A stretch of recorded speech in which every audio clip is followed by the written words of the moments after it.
Welcome to the Deep Dive. So you sent us a really fantastic resource for English learners. It's an audio lesson, and it's focused entirely on easy English routines you need to know. Yeah, it's basically a high-frequency guide to just talking about your life. Exactly. So our mission today is to treat this as a genuine deep dive. We're not just going through a list.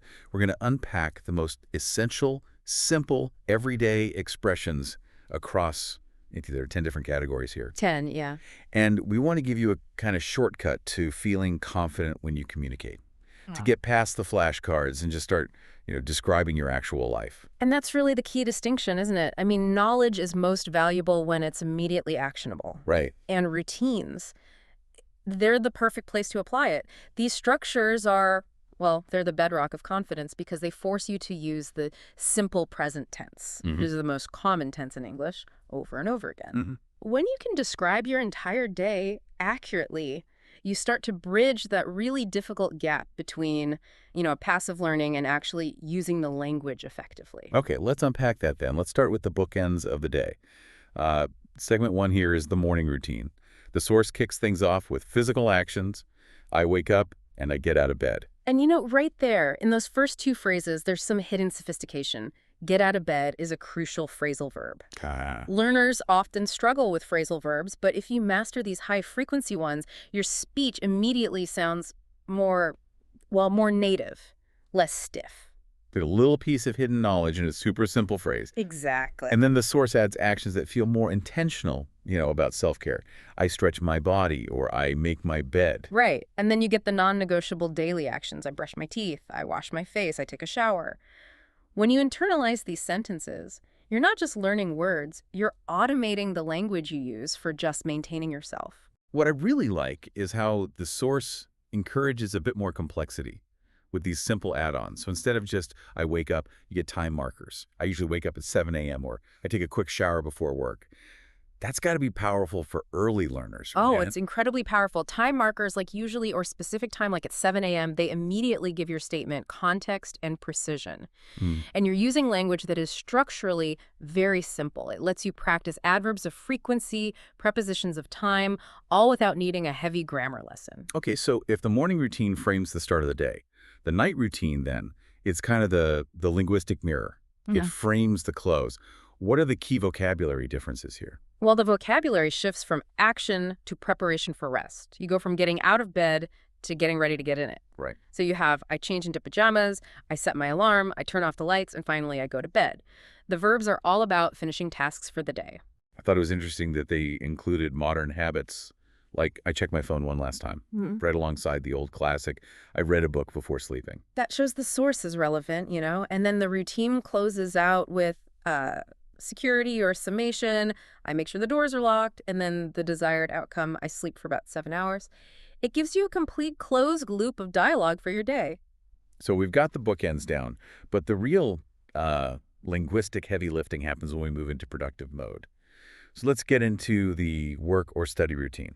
This part is great because it covers both professional and academic life. And that whole transition starts with logistics. Transportation, whether it's I take the bus, I drive to work, or I walk to school, the structure is identical. Subject, verb, destination. If you master that, you can instantly answer that classic conversational question, how did you get here? Then you get to the desk, the digital routines. I turn on my computer, I check my schedule, and of course the big one, I read my emails.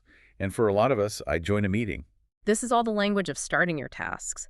What's really fascinating here is how the goal-oriented phrases move from simple description to defining what productivity means for you. I start my tasks, I focus on my work, and I finish my assignments. Right. If you can say those things, you can explain your whole purpose for being there that day. You can, and then you get the time anchors again. I start work at 9 o'clock, and I finish work at 5. Simple sentences, but they place your actions right inside the structure of the professional world. Okay. Now let's pivot to the middle of the day, the lunch and afternoon routine. This one seems to focus on breaks, collaboration, and fighting that post-lunch slump. It really does. And what's great is the contrast you see. Yeah, I noticed that. You have the social lunch phrases, I eat with my coworkers, I take a lunch break, and then you have the complete opposite, the very focused solo phrase, I usually eat lunch at my desk. And that difference is so important for communication. When you describe your routine, you're also describing your working style. But what's really unique about the afternoon section, as you said, is that linguistic shift. You start describing your internal state. Yes, the fatigue battle. Phrases like, I feel a little tired in the afternoon, and then the action you take. I drink tea to stay awake, or I try to stay focused. And that is a huge step up for a learner. You're moving beyond just describing what people can see you doing. Mm-hmm. And you're starting to describe feelings and cognitive effort. And the use of the word try in I try to stay focused introduces the language of intention, which is a really key part of conversational English. And then you prepare for the exit. You wind down with things like, I prepare for the next day, and I check my calendar for tomorrow. It's a structured path from entry to exit. All using these simple, powerful verbs. Okay, time to shift gears again. Let's talk about the evening routine, that crucial transition from the outside world back to, home comfort.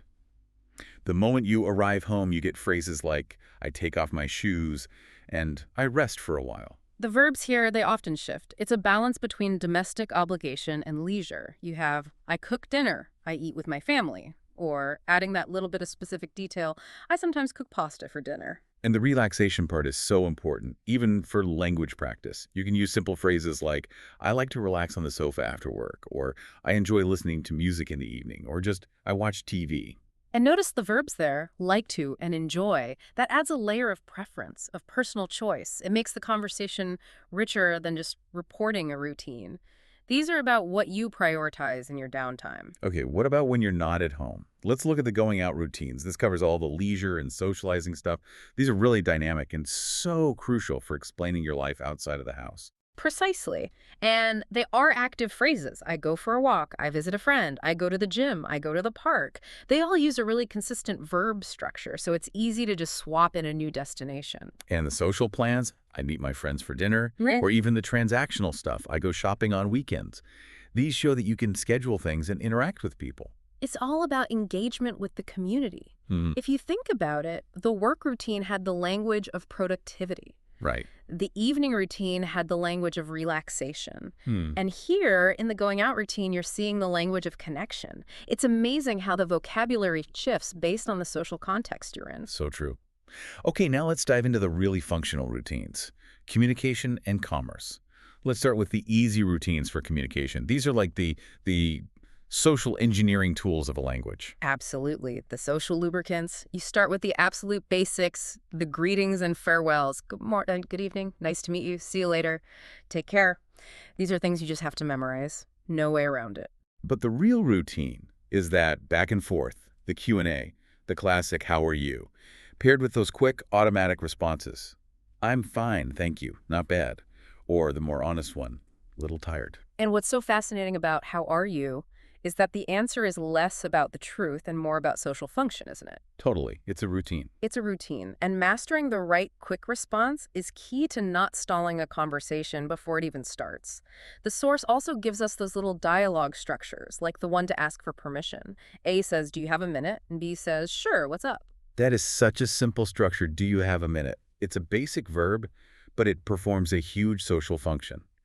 It's about asking for someone's time politely. And of course, the absolute foundation, thank you, followed by, you're welcome. And if you connect this to the bigger picture, mastering these little dialogue routines means you can start, maintain, and politely end a short social interaction without any hesitation. And that's where real confidence comes from. It is. All right, let's pivot to the other functional one. Easy routines for shopping. This is where transactional independence is built. I mean, if you don't know these phrases, you could literally get stuck trying to buy something. This is a high-stakes vocabulary area for sure. You start with preparation, I need to buy groceries, and I make a shopping list. Then the action, I choose what I need. But the learner really needs those specific questions for the transaction itself. Yeah. The source provides a gold mine here. And I noticed the structure of these questions often uses modal verbs, which is all about politeness and making a request. Exactly. For example, how much is this? Is very direct. But look at the shift when you ask for a service. Do you have this in a different size? Or the all-important fitting room question, can I try this on? Right. The use of can I isn't about your ability, it's a request for permission. And that is key to polite commerce. If you don't use that modal structure, your request can sound a bit blunt. demanding even. It's the difference between saying, I want receipt and I would like a receipt, please. That difference is everything in a customer service situation. And then finishing the transaction, knowing to ask, where's the checkout? And stating clearly, I would like a receipt, please. These phrases just eliminate all the guesswork. Okay, we've covered almost every part of daily life. We can't ignore the last big one here, part 9, routines for self-care. Learning a language has to include being able to talk about your own health and well-being. Yeah, this section really represents the language of personal priorities. So you're covering physical health with phrases like, I drink more water and I go for a run. You're using the simple present tense to describe your healthy habits. And crucially, they include mental health phrases, which is about acknowledging that internal maintenance. Things like, I practice deep breathing, I meditate for a few minutes, and the really important one, I relax when I'm stressed. What stands out here is you've got these verbs that describe an ongoing effort. We saw the word try earlier, and it's here again. I try to eat healthy food, I take short breaks, I get some fresh air. It just proves that the simplest language is often the most powerful for setting your boundaries and defining your personal goals. That was an incredibly comprehensive deep dive. We've covered all the core routine categories, and we've linked the language to its function. Morning, night, work and study for productivity, afternoon for energy management, Evening for relaxation, going out for connection. communication for that social lubrication, shopping for transactions, and self-care for prioritization. And the one thread that ties all of these simple routines together is just measurable progress. The final piece of encouragement from the source material is probably the most important takeaway of all. What's that? It just reminds you that learning English becomes easier when you practice a little bit every single day. Using these ready-made routines builds confidence instantly because you're using structures that are proven, that are high frequency. And that confidence also means you have to be willing to embrace making mistakes. The source reminds us, don't be afraid to make them.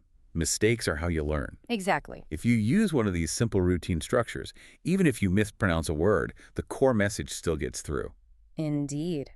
The goal is always communication, not grammatical perfection. The routine itself is like a safety net for your meaning.